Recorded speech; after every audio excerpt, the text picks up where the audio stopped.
So last year I went around the world in 6 months, and I'm going to try to tell you about it in 45 minutes. This is the first bicycle I asked my father to buy me. He did not, because we lived in a crowded city in the capital of Turkey. That's where my accent comes from. So I was around 7 years old back then. At around 12, I sent one of my short stories into a magazine, and they gave me this bicycle. So I modified it and loaded it up to make long journeys.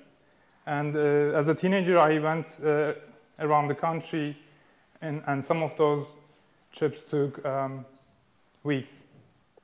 And I was doing that solo as well. When I had a little bit of money, I decided to buy this motorcycle. But my parents didn't think it was a good idea. They said instead I would do better on a computer.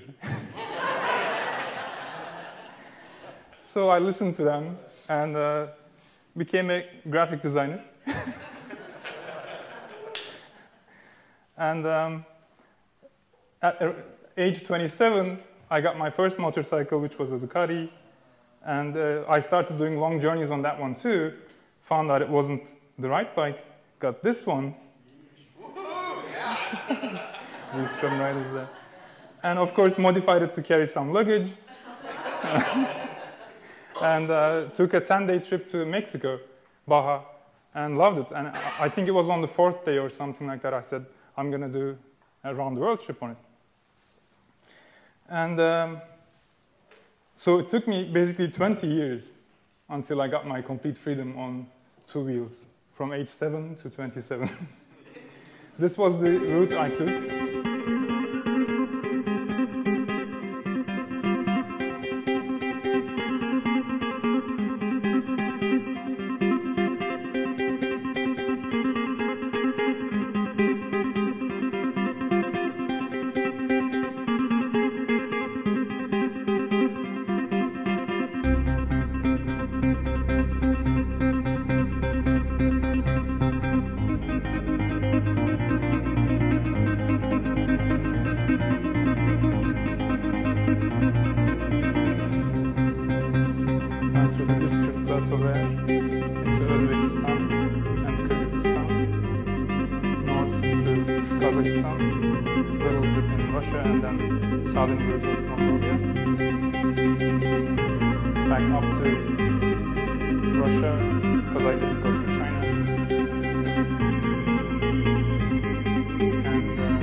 This is my entrance back into the garage of my apartment, and my wife was recording me. So as I cross that line in front of the garage, I will be completing the entire journey, and that's the line. Full circle. Full circle.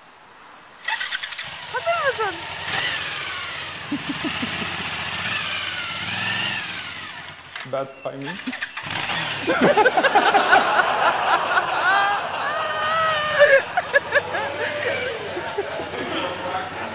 Yeah, exactly. I was tired. Yay! I need to move the car. So, I mean, I said I put together some photographs. You know, like we all like motorcycle photographs, and we like it even more when there's an exotic location in the background, you know. I'm still going to show you some photographs, but not spend too much time on them. I selected about 18. I made sure there's a bike in them. I mean, it almost feels like motorcycles have become the object of desire, object of adventure, maybe. Say again? Yeah, exactly. This is a very boring one. You know, this is a more interesting location, but you can't see the bike enough, so it doesn't count. This is a better composition object, not in the foreground, like in the center. So. But the bike is still not big enough. Getting there, you know. And that's more like it. Now, there's a nice lens distortion there. And I point out the Horizons Unlimited logo. That's a bonus if you didn't know. You have to have you know, dramatic clouds are always nice. Habitation under those clouds. Like foreign alphabets are always good, you know, like foreign letters, road signs. And I'm putting the benchmark quite high actually in this one because the bigger it is, the better, right? Was there a question there? What does it say? Bisk. It says Bisk. Like it's a town, I think one of the last towns before Mongolia in Russia. Animals are always good. Actually, dead animals are sometimes even better. You know, they make the journey look rough. You know? But I'm going to point out that soda can in the mouth. I didn't put it there. Washboards have a similar effect too. But only bikers get it, so it doesn't really. And locals, in contrast with the bike, is also very nice. I mean, actually, you get better points if you have Maasai women or say, yeah, but Mongol boys will do too. And police are cool, I mean, if you can photograph them.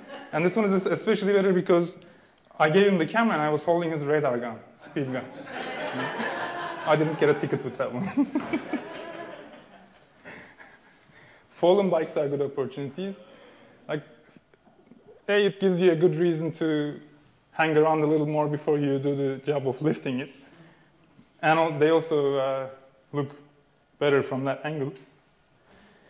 Now, you might be tempted to focus on the background, but you have to keep the bike in there at all times, you know? It doesn't matter if you don't have a background. This one is overexposed, but still looks like you're traveling to infinity, you know? So anyway, this is just about that. That's the last photograph I'm going to show you. There was grass there.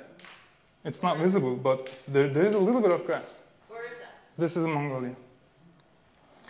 But what I really want to do today is actually talk to you about what's significant about overland traveling. And also, after that, a few things I learned in 6 months, a few things I'll remember. Now, this is a painting by Caspar David Friedrich. It's called Wanderer Above the Sea of Fogs. And like when I tell my neighbors that I went around the world on a motorcycle, I think that they have a similar picture to this in their minds, you know, like adventuring, like the kind of adventure they read in books or they watch in movies. But then I talk about border crossings and cheap hotels and gas stations and, you know, all of those stuff, like most of you are familiar with. I can see that they are a little quite disappointed, you know. Like the reality was, I spent about almost 2 months, maybe even more than that, waiting for visas or spare parts in small towns. And like this is a mock video, like I made it look like a TV program that I made in Chita, waiting for a rear suspension. Welcome to another episode of The Cheapest Room in the Town. We are in Chita, one of the many forgotten cities in southern Siberia. This is Hotel Tourist and we are in room 326. The architecture features the classical Russian dark long corridor theme but adds a unique touch to it by displaying old sunburned advertising on the facade. Despite the promising name, staff does not speak any English. Nevertheless, they speak loud Russian, which is believed to be easier to understand. Among the staff is an extremely friendly doorman. So friendly indeed, he insists on walking you to the nearby market because you may be the victim of a violent crime. The location is ideal if you want to socialize with drunk men walking out of the bar next door. The rooms are decorated with what may be called the babushka sensitivity. Elaborate kitsch patterns are used abundantly on every possible piece to conceal traces of dirt and mishaps caused by previous visitors. The bed covers suit well to the curtains, particularly because they're made of the same fabric. Room 326 faces southwest towards the less than desirable view of the city. A double-layer window frame that hasn't been opened since Perestroika keeps the heat inside. That must be the heat generated by the 3 bulbs hanging from the ceiling, because the heater is only used as a means of decoration. There's a TV set with 2 separate Russian channels in case you get bored of one or the other. Remote switch off is conveniently located near the bed. A large cement log is designed to accommodate cooking in case you travel with your camping stove, like I did. All in all, this is a perfect place if you want to spend less than 600 rubles, which is the equivalent of $17 per day. Until we meet again in another episode of The Cheapest Room in the Town, have a great day, and make sure you keep on riding. Thank you.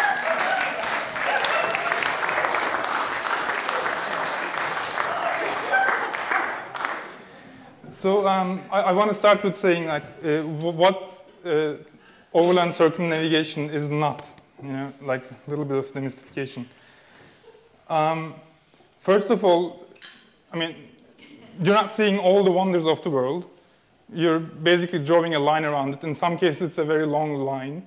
This would be probably the shortest route, involving only 7 countries: USA, UK, Belgium, Germany, Poland, Ukraine, and Russia.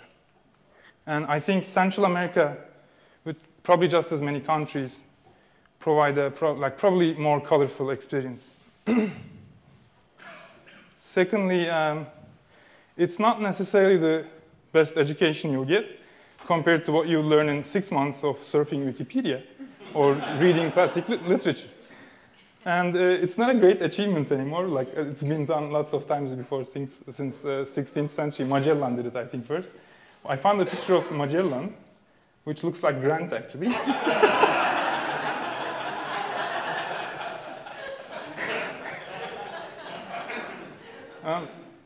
You may ask, is it even an adventure? I mean, not necessarily if you plan it too good. I mean, there's a really fine balance there. Like, there's all the possible travel insurance options you can get, credit cards, medical evacuation, GPS receivers. Internet is spreading around the world.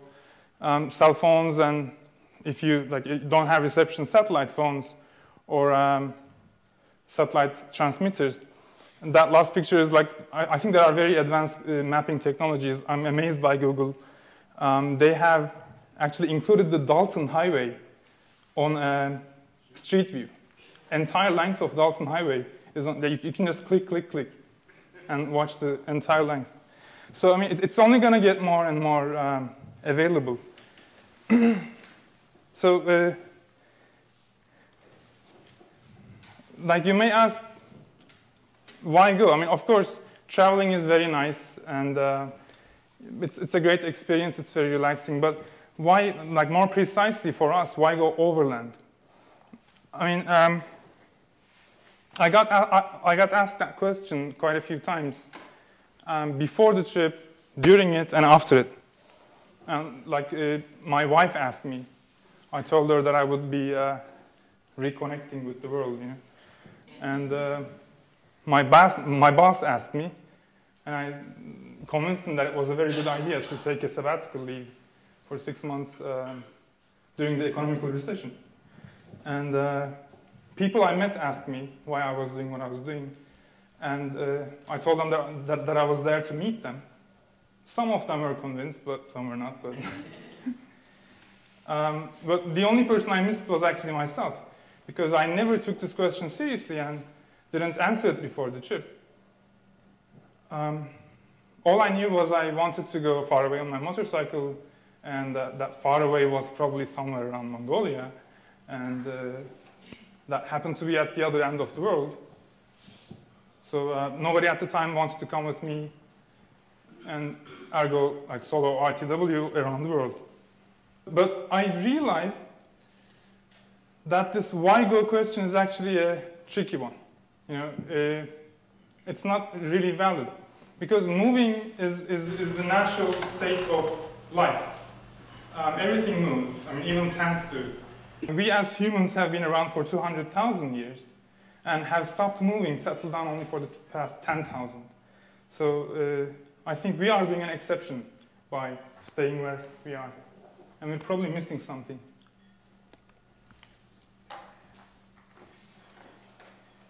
So we supposedly live in a global village, and in the age of communication, like everything is out there. If we want to find it out, we just need to type it, and it will return with a bunch of results. And we can even watch videos of them, you know, like Google Earth. We can even virtually go there. But I mean, I wonder if everything is really out there on the web of communication.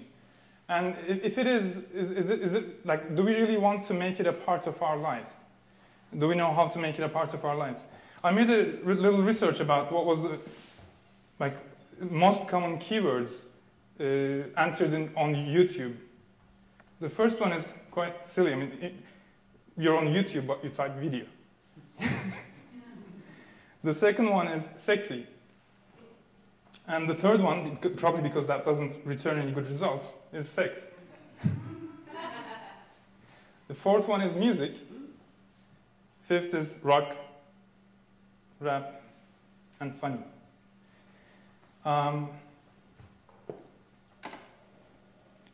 So here's 30 minutes of news coverage broken down in the US. 15 minutes of is news as we know it. 9 minutes of advertisement. Weather and sports is 5 minutes. And only 1 minute is international news. And if you look at YouTube uploads by geography, like thinking where the videos are coming from, that's 40% North America, 20 Europe, 5 is Philippines, I don't know why, don't ask me.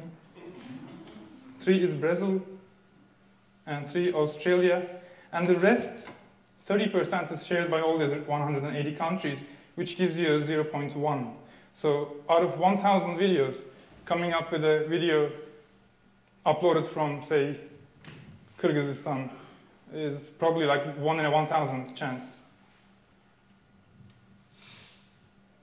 So that, I mean, that's not very surprising, because if you look at internet access, 1.9 billion people have access to it, and this much, that's 4.9 billion, doesn't.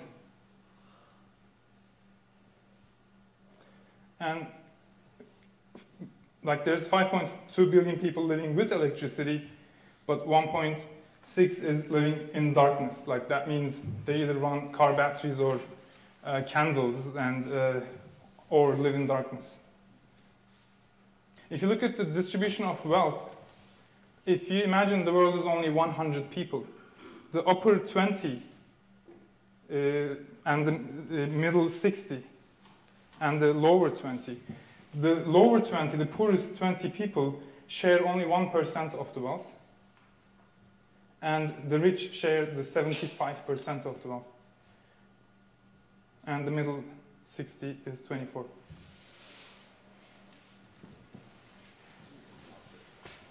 So almost 1 billion people in the world make less than $1 a day.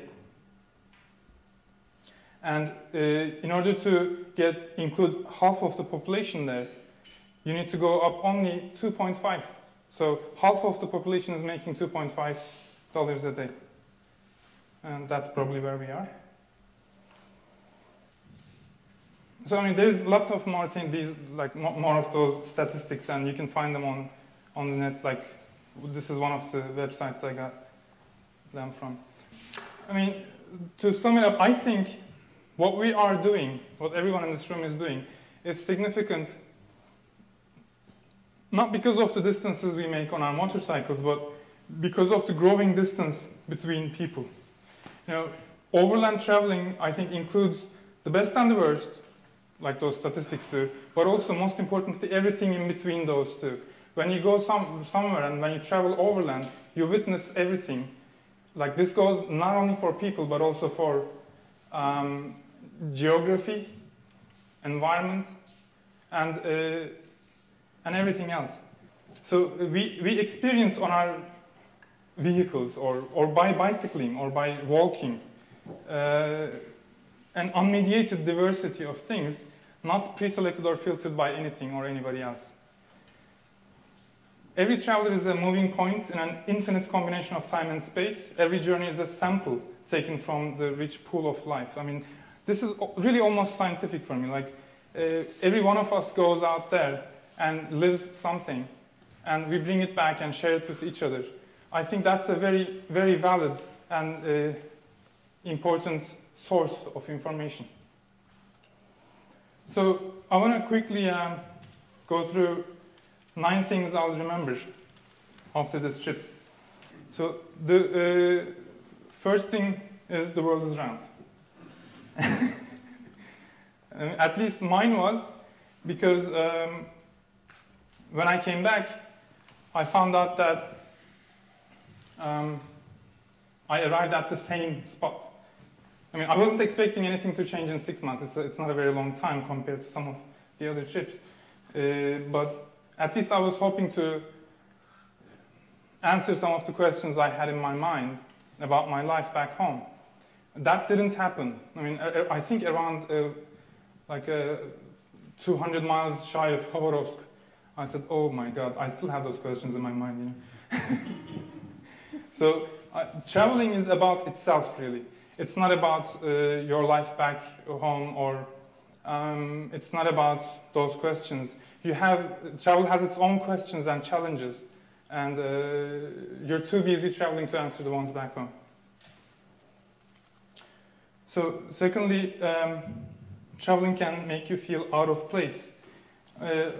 I call this the Gulliver syndrome, because on one extreme, in big cities, if you go there with all your camping equipment, you know, adventure bike, and without any previous arrangements, even though it's like you're surrounded by all the extravagant luxuries, but sometimes it's very hard to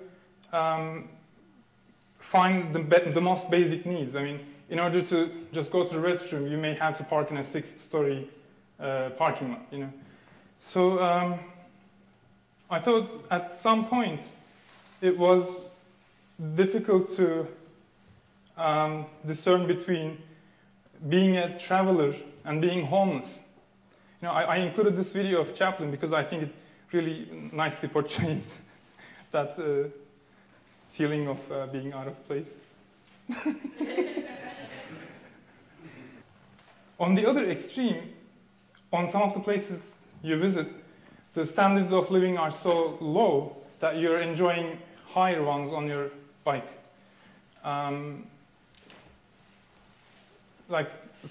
They're trying to cook on animal dung, and you have your double-layered titanium stuff and gasoline stove, and it feels like, in a way, I mean, you're always welcome in those places, but somehow I felt the need to justify why I was doing what I was doing.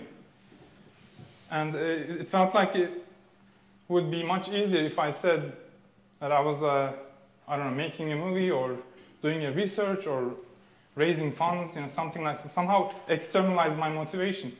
But I was just there because I wanted to ride my bike and thought that was a good enough reason. However, having a blog helped a lot to make my motivation and feelings more transparent and accessible, at least to my loved ones. And I think it's very important that we share our experiences, like I said before.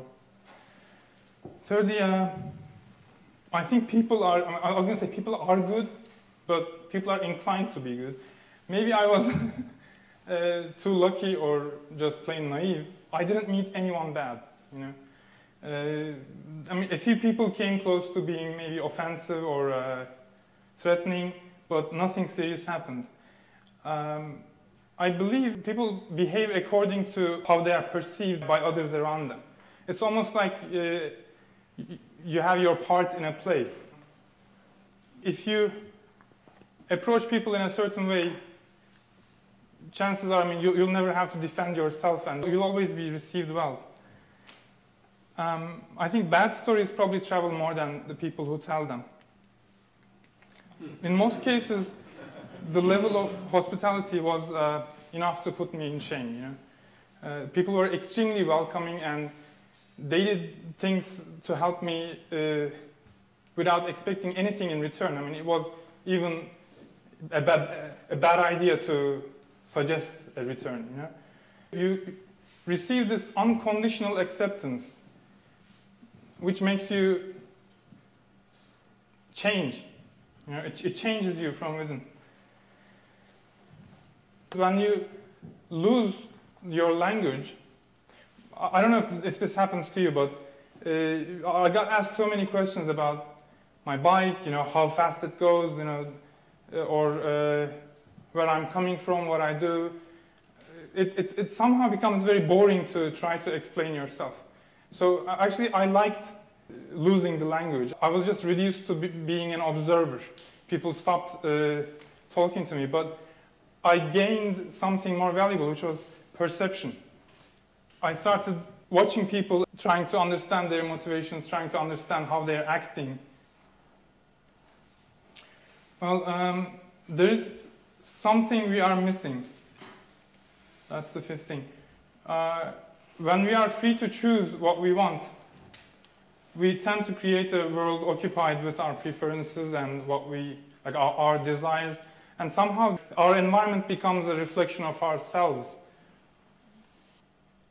In some of the developed countries, I spent days without talking to anybody except cashiers, receptionists, and I don't know, waiters. But on some of the poorer places, it's almost like people are looking forward for the opportunity to be exposed to something foreign. And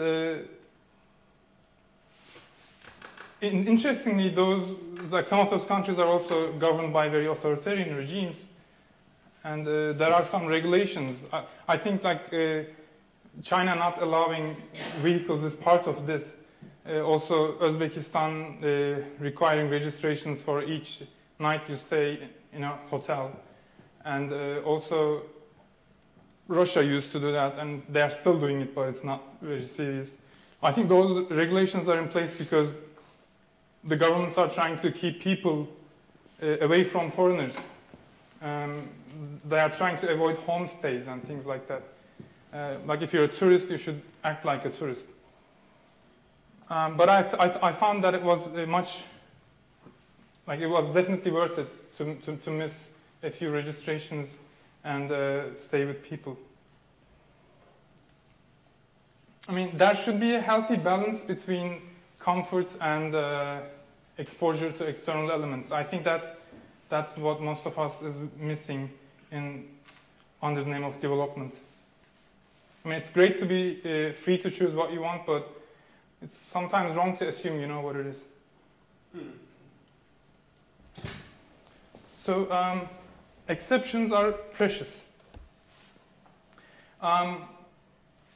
Things are usually the way they appear to be.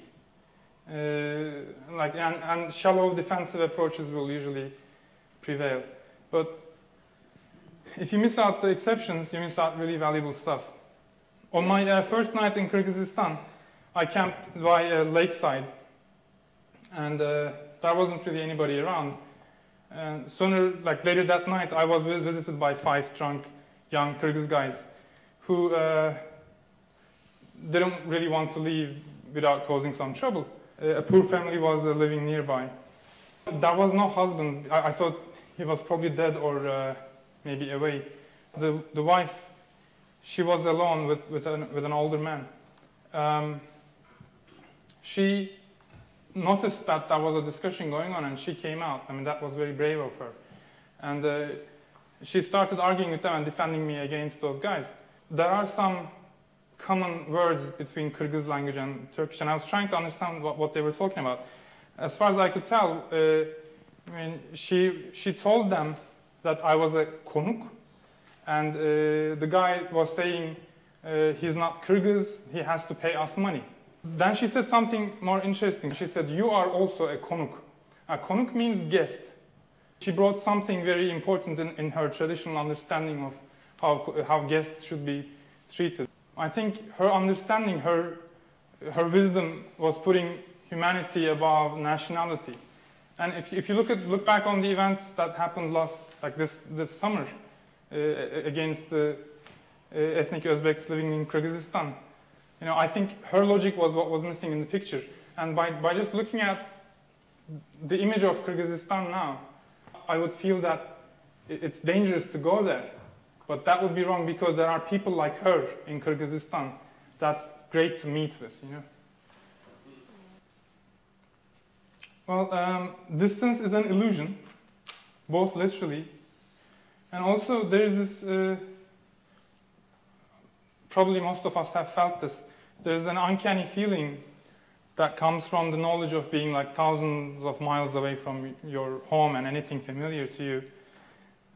And it doesn't really bother you if you don't entertain the idea in your mind, but occasionally that would be something that haunts it, you know, that haunts you. And at first I thought it was fear, but found out that it wasn't as depressing. I was actually enjoying a part of it, and because I felt that something inside me was resonating with something larger outside, and it made me feel alive. And I started liking being out in the wild, or like camping in deserts, and staying in strangers' homes, knocking on someone's door in the middle of the night just because that was the only home around, and spending the night with them. You know, like, because I realized that I felt at home wherever I went. And I was kind of making the whole world my home. You know, that was a very good feeling. And soon that feeling of distance was replaced by the feeling of belonging. Like, there's this feeling of acceptance that gives me energy. That's what I realized. Both the world, I mean, the earth and the nature and the people, they're all very welcoming, and they will accept you. Yeah. I think, yeah, go ahead. Yeah. And travelers, maybe I should say overlanders, because traveling might be a little different than overlanding. We are there to make sure that this feeling is not forgotten.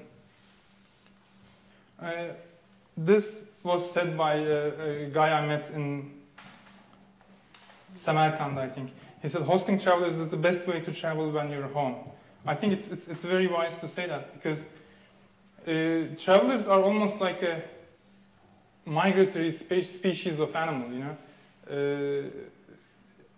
Like, during my trip, even though I left alone and I intended to do it solo, I met hundreds of people on, like, walking, on bicycles, and on motorcycles, on anything, you know. Like, the motivation to go is always there, and the medium is not important. And they somehow understand each other. Like, we all know this feeling because we've done, like, we've all done similar things. And it's amazing to me how people help each other just because of that common motivation. And like, I've seen people take care of each other when they were sick, like giving each other money and sharing information. And the web helps in that sense a lot. I even traveled with a girl who was riding her bicycle through Kazakhstan for 3 days. I mean, imagine riding a motorcycle and a bicycle together. We would, she would wake up much earlier. Johan and I would sleep, the bikers we are, you know. And then we would meet her again in the lunch stop. She'd be waiting for us, and she would take a nap, and we would be cooking the meal, and then we would take a nap as she took some miles, and later on we would meet again at the camp spot on the other end. And I met, like, amazing people this way, and I still am meeting them. I think since I came back, I hosted about 15 travelers at my place in Los Angeles.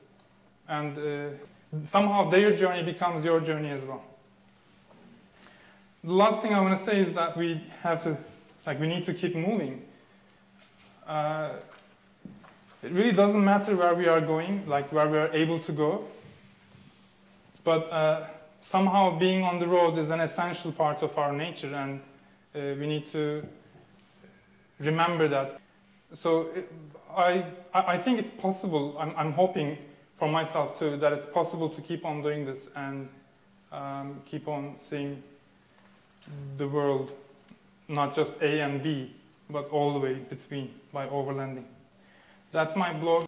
It's all in there. I don't want to bore you too much, but if you have any questions, I'm happy to answer them. And take your time to think about your questions. What is the number? The number. I never thought I would be, like, so many people would be asking about that. Remember that picture of that bicycle? The one I rigged up? And I bought a cheap army bag to put in the front, and it had those numbers in there. And somehow it became like first like a license number, then it became my not nickname but nick number. Then I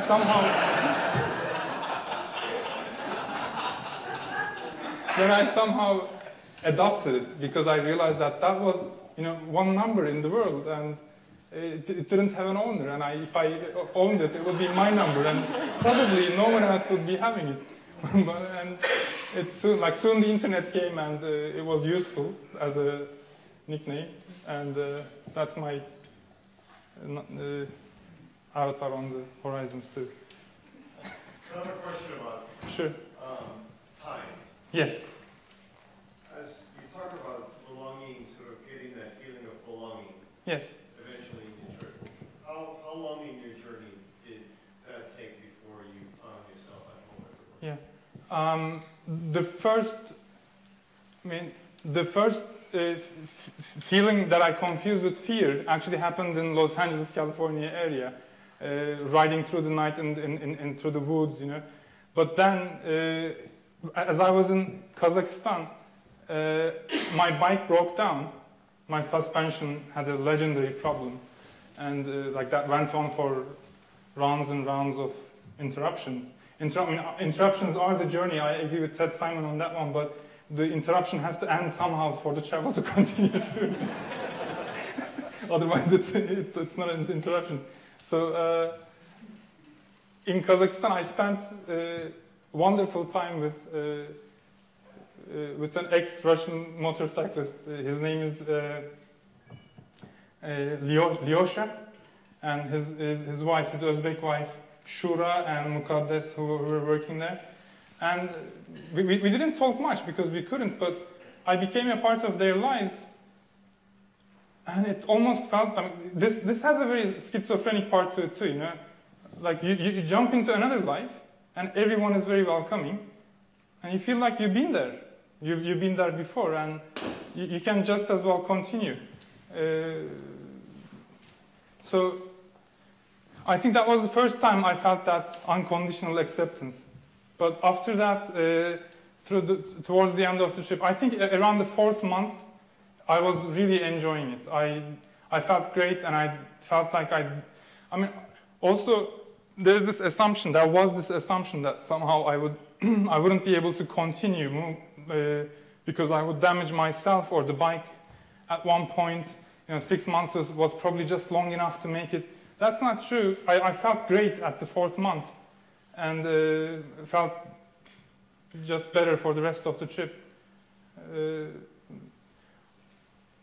So yeah, I think like there can't be a recipe for it. Probably I can't say 2 months is enough to start feeling like that. It all really depends on people, but maybe you are already feeling like it, just coming from LA to here, or I don't know, like riding your motorcycle in your neighborhood even, you know. I don't know. But for me it was 3.5 months maybe to get used to that feeling without really being scared and feeling that I belonged there, the road. Does anybody have any? Yeah. Have you traveled with your wife before? I'm working on it.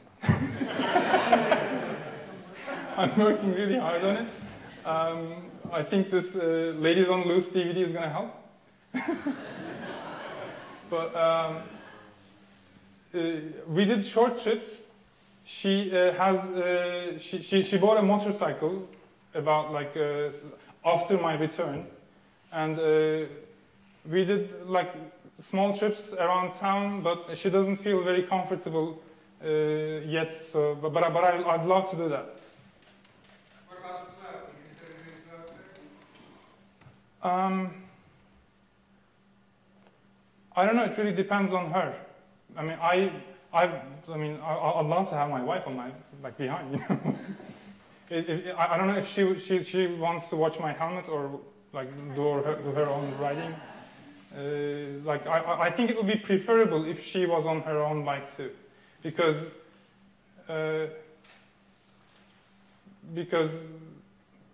her experience. Actually, I don't know really. I would like it. But in some parts, it might be a little difficult. When you were on the road, how often did you try and communicate with her? I had one of those GPS transmitters, the orange spot device, and I think that was very good because she I was reduced to a little point on her computer screen for 6 months. So she knew I was doing well, she knew I was going. Actually, one of the funny points was when I arrived in Zarubino, that was probably the last town on this on the southern Russian point. And I was looking at the Sea of Japan and feeling, wow, you know, it's the first time I'm seeing, I mean, after Vladivostok, it's the first time I'm seeing the sea, and this is the same sea, like on the other side of the sea is home. Like feeling good about having finished the journey. And then I receive a SMS message on my cell phone saying that don't hang around, you need to go from the right side of the road, you know, like take the right fork. That's where the port is. So she was watching me at that point.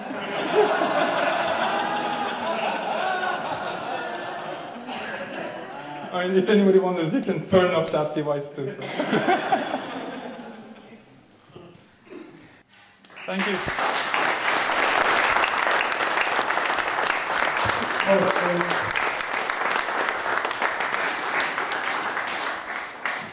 Thanks, Grant, by the way. Grant and Susan, both of you, like, thanks for having us here and making it possible to meet with everyone like-minded, like the tribe, as Carla was saying. Yeah.